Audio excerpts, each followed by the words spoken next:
तो स्टार्ट करते हैं बच्चों। आज एक नया चैप्टर, नए तरीके से बिल्कुल। बायो का चैप्टर कर रहे हैं हम, चैप्टर नंबर फर्स्ट, और इसके सारे एनसीईआरटी क्वेश्चंस हमको करने हैं। जो बायो चैप्टर नंबर फर्स्ट है उसके सारे एनसीईआरटी क्वेश्चंस करेंगे। चैप्टर का नाम है सेल, और उसको बहुत ध्यान से करना है क्योंकि पेपर में इससे कोई ना कोई क्वेश्चन एनसीईआरटी का पूछा जा सकता है। तो आज पहले एनसीईआरटी क्वेश्चंस करेंगे, और उन एनसीईआरटी क्वेश्चंस को करने के बाद में उन एनसीईआरटी क्वेश्चंस को करने के बाद में हम जो चैप्टर के नोट्स हैं वो भी एक बार रिवाइज कर लेंगे। तुम्हारा पेपर आने वाला है तो पेपर के लिए तैयार करते हैं एनसीईआरटी चैप्टर सेल बायो के क्वेश्चंस। तो देख लेते हैं कुछ क्वेश्चंस जो एग्जाम में आने के लिए बहुत इंपॉर्टेंट है। क्वेश्चन नंबर फर्स्ट देखो, स्क्रीन पर आने वाला है। क्वेश्चन नंबर फर्स्ट है, who discover cell and how. Cell को किसने डिस्कवर करा?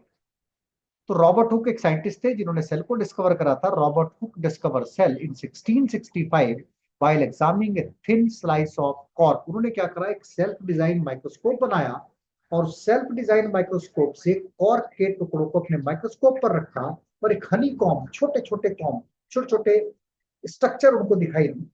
उस स्ट्रक्चर का नाम उन्होंने सेल रख दिया। ग्रीक में सेल बोलते थे ऐसी स्ट्रक्चर को। तो रॉबर्ट हुक ने डिस्कवर करा था सेल। कब डिस्कवर करा था? 1665 में, और अपना ही खुद का माइक्रोस्कोप बना करके उसमें उसको उन्होंने एग्जामिन किया था। सेकंड क्वेश्चन देख लेते हैं एनसीईआरटी का। Why the cell is called structural and functional unit of life. कि भैया जो सेल है हमारा उसको स्ट्रक्चरल और फंक्शनल यूनिट ऑफ लाइफ क्यों बोल रहे हैं? तो एक्चुअली क्या करता है, जो सेल है हमारी बॉडी के अंदर, या जो भी सेल है, वो सारे के सारे सेल बेसिक फंक्शन करते हैं, सारी स्ट्रक्चर भी खुद बनाते हैं।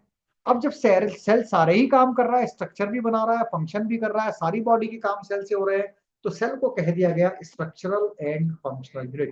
क्योंकि सेल स्ट्रक्चर भी बना दे रहा है, पूरी बॉडी सेल से बनी है, और बॉडी के जितने भी ऑर्गन्स हैं वो सब टिश्यू से बने हैं, और टिश्यू सारे सारे सेल से बने हैं। तो अल्टीमेटली जो बॉडी के अंदर फंक्शन है वो सब सेल कर रहा है। तो a cell is capable to do all the activities of life, all the structure are made by the cell, so it is called structural and functional unit of life. The cell is capable to do all the activities of life, सारी सारी activity करेगा। all the structure are made by the cell, सारी structure cell से बनी होगी, so it is called structural and functional unit of life। अगले question पर आते हैं।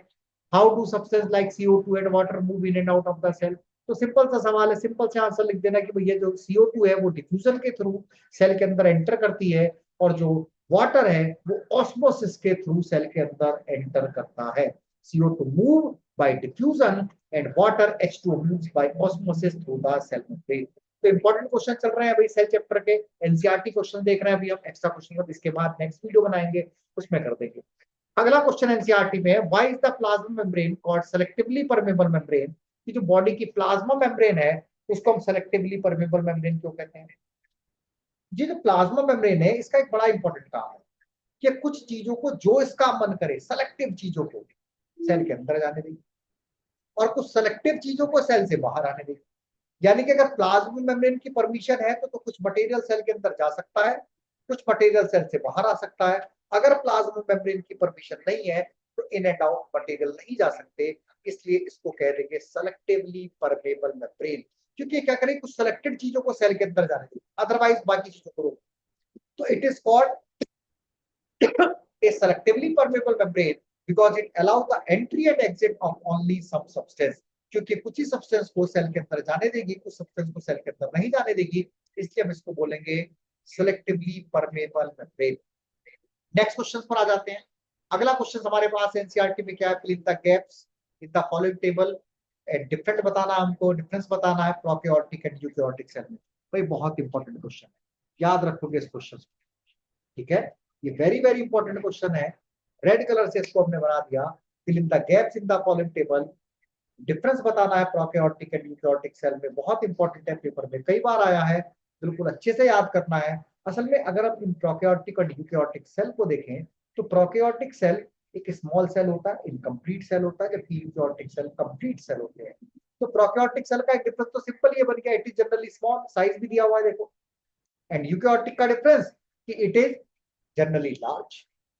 न्यूक्लियर रीजन की बात करें तो प्रोकैरियोटिक सेल में न्यूक्लियर रीजन वेल डिफाइंड नहीं होता, पुअरली डिफाइंड होता है, जबकि यूकैरियोटिक सेल में ये जो न्यूक्लियर रीजन है ये कंप्लीटली अच्छे से डिफाइंड होता है। सेकंड रीजन बन गया हमारे पास। थर्ड पॉइंट, जो प्रोकैरियोटिक सेल है इनके अंदर जो क्रोमोसोम्स मिलते हैं वो सिंगल क्रोमोसोम मिलेंगे। प्रोकैरियोटिक सेल में कैसे क्रोमोसोम मिलेंगे? Single chromosome. जबकि जो यूकैरियोटिक सेल है इसके अंदर मोर देन वन क्रोमोसोम हमको मिल जाएंगे। Next, membrane bound of the cell, organelle absent होती है प्रोकैरियोटिक में, जबकि यूकैरियोटिक में ये प्रेजेंट होती है। तो बहुत ही इंपॉर्टेंट क्वेश्चन है, अच्छे से तैयार करके जाना है। इस क्वेश्चन को एग्जाम में मोस्टली पूछा जाता है। अगला क्वेश्चन है एनसीईआरटी में, can you name the two organelles which have studied that contain their own genetic material? Simple से आंसर लिख दोगे, माइटोकॉन्ड्रिया एंड प्लास्टिड्स ऐसे ऑर्गेनल्स हैं जिनके अंदर अपना जेनेटिक मटेरियल होता है। अगले क्वेश्चंस पर आ जाते हैं एनसीईआरटी के। अगले क्वेश्चंस पर आ जाते हैं। क्वेश्चंस है, if the organization of the cell is destroyed due to some physical and chemical influence, what will happen? कि भैया सेल की स्ट्रक्चर ही बिगड़ गई, कोई ऐसा केमिकल अटैक हुआ, कोई ऐसा फिजिकली अटैक हुआ जिससे सेल का ऑर्गेनाइजेशन खराब हो गया, तो क्या होगा? सेल ठीक से काम नहीं करेगा। और अगर सेल ठीक से काम नहीं करता तो उसके अंदर एक ऑर्गेनेल होता है जिसको लाइसोसोम कहते हैं। ये लाइसोसोम क्या करेगा? सेल को बस्ट कर देगा, सेल को खत्म कर देगा। तो बड़े आराम से याद रखना है। क्या याद रखना है? कि भैया अगर सेल की ऑर्गेनाइजेशन खराब हो गई तो सेल ठीक से काम नहीं करेगा, सेल अपने वर्क कंप्लीट नहीं करेगा, और सेल के अंदर जो लाइसोम होता है उसे गुस्सा आ जाएगा। वो क्या करेगा? देखेगा यार मेरा सेल तो काम ही नहीं कर रहा भैया, ये सेल तो बेकार पड़ा है बॉडी के अंदर, इसका तो कोई फायदा ही नहीं है। तो सेल को बर्स्ट कर देगा, खत्म कर देगा। तो the cell will not be able to do any basic function, cell कोई ठीक से काम नहीं कर पाएगा, and lysosome will digest it. अच्छा, एक बड़ा इंपॉर्टेंट सवाल आता है कि अगर लाइसोम डाइजेस्ट कर दे रहा है तो फिर लाइसोम का नाम क्या है? लाइसोम का अदर नेम है सुसाइड बैग। क्या है इसका? Suicide bag. अगला क्वेश्चन एनसीईआरटी में दिया होगा कि भैया लाइसोम को सुसाइड बैग क्यों कहते हैं? फिर से देखो क्वेश्चन, देखो फिर से रेड कलर का बन गया है अपने आप, फिर से रेड हो गया है। और रेड क्वेश्चन जितने भी होते चले जा रहे हैं वो फटाफट से, बड़ी इंपॉर्टेंट है, याद करो बच्चे। Why are lysosome known as suicide bag? Red colour कह रहा है भैया बहुत खतरे वाला क्वेश्चन है, पेपर में आ सकता है। तो सेल लाइसोम कर क्या रहा है? कि भाई जब वो लाइसोम देखता है कि सेल की स्ट्रक्चर, बेसिक स्ट्रक्चर खराब हो जा रही है, जब सेल की बेसिक स्ट्रक्चर खराब हो गई तो लाइसोम क्या करेगा? सेल को डैमेज कर देगा, सेल को बस्ट कर देगा। यानी कि सेल डैमेज होते के साथ ही लाइसोम बस्ट कर देगा। एक्चुअली लाइसोम के अंदर कुछ एंजाइम्स होते हैं जो अपने ही सेल को डाइजेस्ट कर देंगे।